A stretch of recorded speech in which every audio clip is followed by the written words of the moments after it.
বাঙালি? Yes. ওহ, আমিও বাঙালি।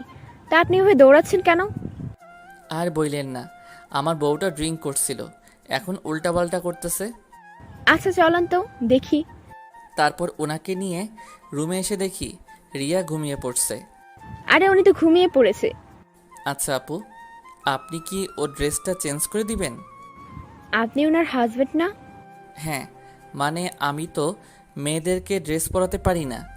ওহ, আচ্ছা ঠিক আছে, আমি চেঞ্জ করে দিচ্ছি। তারপর আমি বাইরে এসে অপেক্ষা করতে থাকলাম। হয়ে গেছে। থ্যাঙ্কস। আরে এতে থ্যাঙ্কস দেওয়ার কি আছে? আমরা এই সামনের রুমটাতেই উঠেছি। ভাবিকে কালকে আমাদের সাথে পরিচয় করিয়ে দিন, অনেক খুশি হব। হুম, অবশ্যই। তারপর আমি রুমে গিয়ে নিচে বিছানা করে ঘুমিয়ে পড়লাম। সকালে ঘুম ভেঙে দেখি রিয়া এখনও ঘুমাচ্ছে। আসলে ঘুমন্ত অবস্থায় রিয়াকে একটু বেশি মায়াবী লাগে, যেন এক ভিনদেশি পরী। খুব ইচ্ছে করছে ওকে একটু ছুঁয়ে দিতে। আরে না না, পরে আবার টের পেয়ে গেলে কি না কি ভাববে। আরে না, শুধু একটু ছুঁয়েই তো দেখব, টের পাবে না। তারপর যেই ওকে ছুঁতে যাব, ঠিক তখনই ওর ঘুম ভেঙে যায়।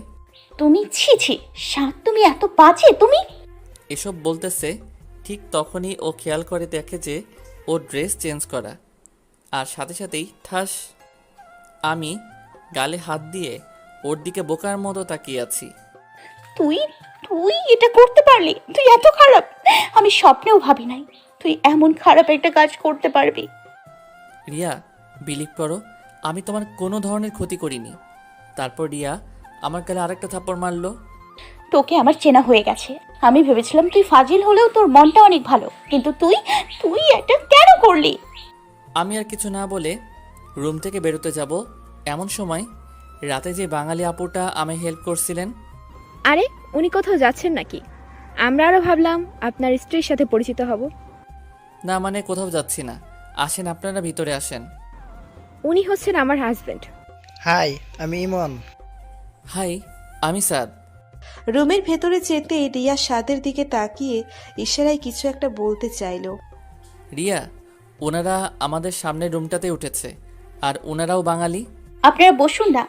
তারপর ওনাদেরকে রিয়ার সাথে পরিচয় করিয়ে দিলাম। আদ্রিতা, তাহলে তুমি আর রিয়া আপু গল্প করো, আমি আর সাথে একটু বাইরে থেকে বেরিয়ে আসি। ওকে। তারপর আমি আর ইমন দুজনে হাঁটতেছি। আচ্ছা, আপনি যদি কিছু মনে না করেন একটা কথা জিজ্ঞেস করব? আরে এতে কিছু মনে করার কি আছে, বলেন। না মানে আপনার আর রিয়া আপুর মধ্যে কি কিছু হয়েছে, বা আপনি কি রিয়া আপুকে পছন্দ করেন না? আরে না না, তেমন কিছু না। ও অন্যদিকে আদ্রিতা ও রিয়ার মধ্যে যেসব কথাবার্তা চলছে। আচ্ছা রিয়া, সাদ ভাই কি তোমাকে পছন্দ করে না? আরে পছন্দ করবে না কেন? না মানে রাতে যা ঘটেছে তা দেখে আমার মনে হচ্ছে সাদ ভাইয়ের সাথে তোমার সম্পর্ক তেমন ভালো নেই। রাতে কি ঘটেছিল? তারপর আদ্রিতা রাতের সব ঘটনা খুলে বলল। তার মানে রাতে আপনি আমার ড্রেস চেঞ্জ করেছেন? হুম। আচ্ছা আপু, ড্রিঙ্ক করলে মানুষ কেমন ধরনের উল্টোপাল্টা কাজ করে? কেন তুমি জানো না? না মানে আমি তো ওসব সম্পর্কে জানি না। ড্রিঙ্কস করলে মানুষ তার কাছে থাকা মানুষটা ভালোবাসা পেতে চায়, আর তা না সে পেলে জোর করতে থাকে। কি? আপনি মজা করছেন না তো? না, আমি মজা করছি না। তার মানে আমিও সাতকে রাতে এসবের জন্য জোর করছি, কিন্তু আমার সাথে এসব করে নাই। আর আমি কিনা আবার ওকে সকালে, না না না, আমি এটা কি করলাম? এমন সময় আদ্রিতা বলে ওঠে। রিয়া, কি ভাবছো? না আমি কিছু না। তারপর আমি আর ইমন হোটেলে ফিরলাম। তা আপনাদের গল্প করা শেষ হয়েছে? রিয়া বাই, আর বিকেলে কিন্তু আমরা সবাই একসাথে ঘুরতে যাব, কেমন? ওকে। তারপর ওরা চলে গেল। চলো, খাবে? সরি। সরি কেন? বিশ্বাস করো, আমি সত্যিই জানতাম না ড্রিঙ্ক করলে এমন হয়। আদ্রিতা আপু আমাকে সব বলছে। আচ্ছা ঠিক আছে, বাদ দাও এসব, চলো নাস্তা করব। হুম। তারপর নাস্তা করে রিয়াকে নিয়ে একটু বাইরে থেকে বেরিয়ে এসে রুমে ফিরল সাদ। তা কেমন লাগলো আজ? সত্যি বলতে আজ আমি আমার লাইফের সব থেকে বেশি এনজয় করছি। তারপর দেখতে দেখতেই আমাদের বাড়ি ফেরার সময় হয়ে গেল। আজ রাতেই আমাদের ফ্লাইট। ইমন আর আদ্রিতার কাছ থেকে বিদায় নিয়ে আমরা এয়ারপোর্টের উদ্দেশ্যে রওনা হলাম। পরের দিন সকালে আমরা আমাদের গন্তব্যে পৌঁছালাম। বাসায় ফিরে ফ্রেশ হয়েই রুবেলকে কল করলাম। কি রে হারামি, কি খবর? তুই দেশে আসবি, আমাকে জানাবি না? সরি রে দোস্ত। আচ্ছা, বিকেলে আড্ডাখানায় আসতেছি। আচ্ছা। তারপর বিকেলে আড্ডাখানায় যেতেই কিরে তুই সাত না? না, মঙ্গল গ্রহের এলিয়েন। আরে বেটা রাগ করছস কেন? তোরা ছাড়া আমাদের আড্ডা জমে? তুই বল। হইছে, আর পাম মারতে হবে না। আমারে ছাড়া তো ভালোই ছিলি। তারপর ওদের সাথে কিছুক্ষণ আড্ডা দেওয়ার পর রাতে বাসায় ফিরল সাদ। রাতের খাবার খেয়ে নিচে বিছানা করে শুয়ে আছে।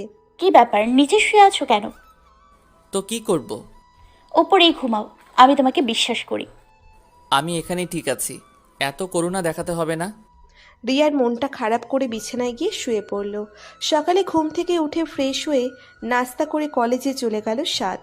কলেজ শেষ করে বাসায় ফেরার জন্য গাড়িতে উঠতে যাবে, ঠিক এমন সময় রুবেল বলে ওঠে, সাদ, একটু ওই দিকে তাকা। আরে কি হইছে? আমি পিছনে তাকাতেই থমকে গেলাম।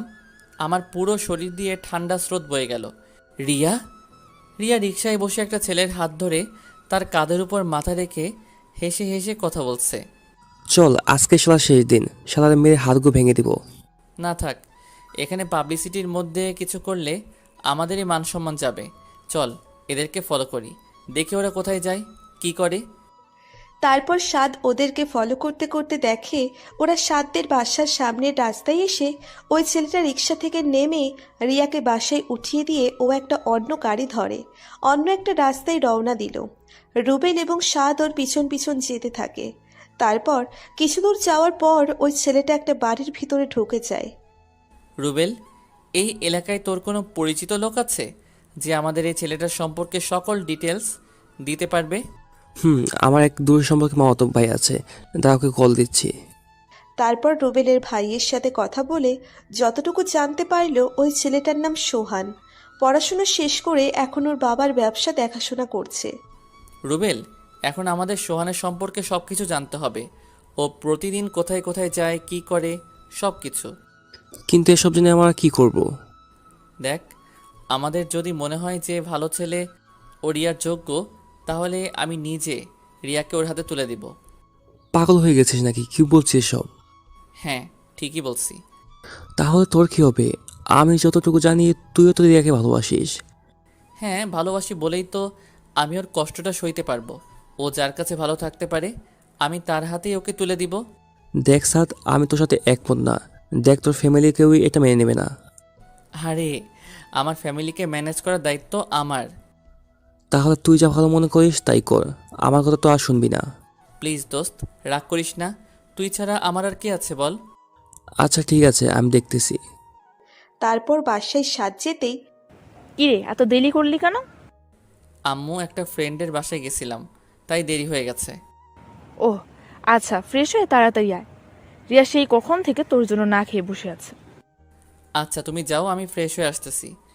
তারপর খাবার শেষ করে রুমে এসে শুয়ে আছে সাদ। এমন সময় রিয়া এসে কে মিস্টার, কোনো ফ্রেন্ডের বাসায় গিয়েছিলেন? সাদ রিয়াকে কোনো জবাব দিল না। কি ব্যাপার, কিছু বলছো না কেন? রিয়া সাদের কাছে এসে তার কপালে হাত দিয়ে কি ব্যাপার, তোমার শরীর কি খারাপ? এক ঝটকায় ওর হাতটা কপাল থেকে সরিয়ে নিয়ে, এই তুমি আমাকে টাচ করছো? কি ব্যাপার, তুমি এমন বিহেভ করছো কেন? এমনি। এই তুমিটাকে আমার আর সহ্য হয় না, আর তোমার এই নোংরা হাতে আমাকে আর কখনো টাচ করবা না। রিয়া নিশ্চুপ হয়ে শুধু আমার দিকে তাকিয়ে আছে।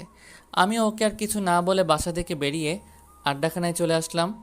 তারপর ফ্রেন্ডদের সাথে আড্ডা দিয়ে রাতে বাসায় ফিরলাম। কি রে, এত রাত করলি কেন? একটু কাজ ছিল। আচ্ছা, ফ্রেশ হয়ে খেতে আয়, রিয়া তোর জন্য অপেক্ষা করছে। আম্মু আমি খাবো না, বাইরে থেকে খেয়ে আসছি। বাইরে থেকে খেয়ে আসছিস মানে? মেয়েটা তোর জন্য সেই কখন থেকে না খেয়ে বসে আছে, আর তুই? উফ আম্মু, এত কথা বইল না তো।